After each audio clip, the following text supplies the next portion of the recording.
मोदी सरकार अपना एक और वादा पूरा करते हुए वक्फ बोर्ड के पर कतरने के लिए वक्फ संशोधन विधेयक पेश कर दिया है।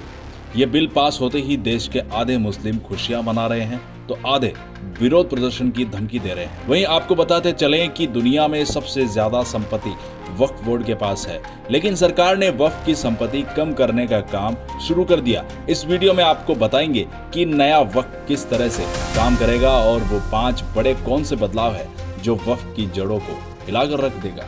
नमस्कार, मैं जानिशा और आप देख रहे हैं भारत रफ्तार। वक्फ कानून में 5 बड़े बदलाव लाए गए। पहला बदलाव ये है कि पुराने वक्फ में कानून की धारा 40 सबसे ज्यादा खतरनाक मानी जाती थी।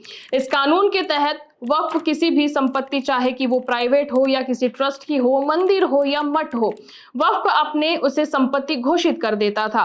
वक्फ बोर्ड का फैसला अंतिम फैसला माना जाता था। वक्फ बोर्ड के खिलाफ किसी भी कोर्ट में अपील नहीं कर सकते थे, मगर अब ऐसा नहीं होगा। अगर वक्फ बोर्ड किसी भी संपत्ति पर अगर अपना दावा जताता है तो पहले जांच की जाएगी और वक्फ बोर्ड अगर सबूत नहीं दे सकता है तो उसका दावा खारिज कर दिया जाएगा। इसके सिवा अगर कोई संपत्ति वक्फ घोषित की जाती है तो इसके खिलाफ 90 दिनों के भीतर हाई कोर्ट में आप अपील कर सकते हैं। और पहले ऐसा नहीं होता था, लेकिन अब आप इसके खिलाफ आवाज उठा सकते हैं। पहले यह था कि ट्रिब्यूनल का जो फैसला आता था उसे अंतिम माना जाता था, लेकिन अब आप अपनी आवाज को हाई कोर्ट में जाकर बुलंद कर सकते हैं।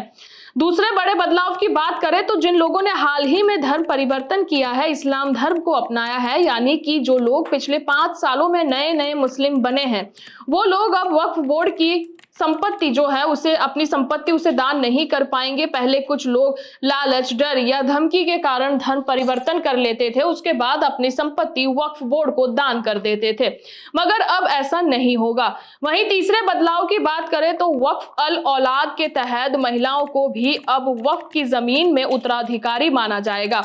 इसका मतलब ये है कि जिस परिवार ने अपनी जमीन वक्फ अल औलाद में दान दे दी है, उस जमीन से होने वाले इनकम में सिर्फ उन परिवार के पुरुषों का हक नहीं बल्कि महिलाओं का भी उतना ही हक रहेगा। वहीं चौथे बदलाव की अगर बात करें तो चौथा बदलाव बहुत खास है, क्योंकि वक्फ बोर्ड में अब 2 गैर मुस्लिम व्यक्ति और 2 मुस्लिम महिला को भी स्थान दिया जाएगा। इसके अलावा वक्फ बोर्ड में नियुक्त किए गए सांसद और पूर्व जजों को भी मुस्लिम होना जरूरी नहीं है। इसके कारण अब वक्फ बोर्ड भी सेक्युलर बना दिया गया है। सेक्युलर होने की जिम्मेदारी अब सिर्फ हिंदुओं की नहीं है, वक्फ बोर्ड को भी अब सेक्युलर बनना होगा। केंद्र के साथ साथ अब राज्य के वक्फ बोर्ड में भी 2 गैर मुस्लिम व्यक्ति और 2 मुस्लिम महिला को स्थान दिया जाएगा।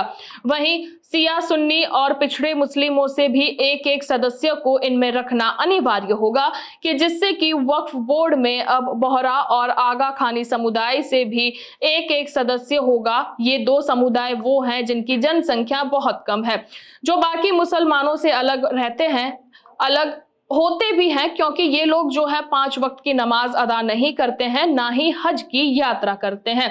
5वां बदलाव, इस बदलाव में यह है कि अगर किसी जमीन को वक्फ में दे दिया गया है तो उसका ब्यौरा ऑनलाइन पोर्टल पर अपलोड करना होगा।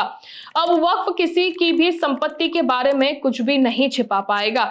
किस जमीन को किस व्यक्ति ने दान दी है, वो जमीन उसके पास कहां से आई, वक्फ बोर्ड से उसे कितनी पैसों की आमदनी होती है, उस संपत्ति की देखभाल करने वाला मुतवल्ली को कितनी तनख्वाह दी जा रही है, ये सारे इंफॉर्मेशन ऑनलाइन पोर्टल पर अपलोड करना होगा।